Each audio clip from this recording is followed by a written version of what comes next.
குவாரிகளில் நடைச்சீட்டு விநியோகத்தை முறைப்படுத்த கோரி மதுரையில் லாரி உரிமையாளர்கள் கூட்டமைப்பினர் வேலைநிறுத்தத்தில் ஈடுபட்டுள்ளனர்.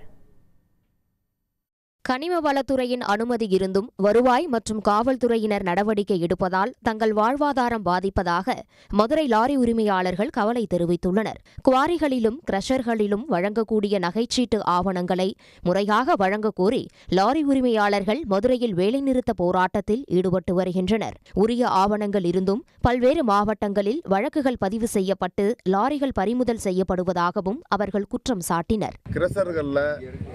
நடநடைக்கு வழங்கப்பட வேண்டிய டிரான்சிட் பாஸ் முறையாக வழங்குறதில்ல. அதனால் லாரி மேலேயும் லாரி உரிமையாளர்கள் மேலேயும் லாரி ஓட்டுநர்கள் மேலேயும் வழக்கு பதிவு செய்கிறாங்க.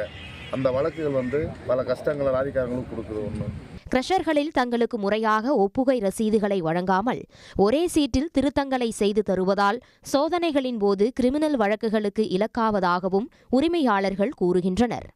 உடனுக்குடன் செய்திகளை தெரிந்து கொள்ள சன் நியூஸ் பெல் ஐகானை கிளிக் பண்ணுங்க.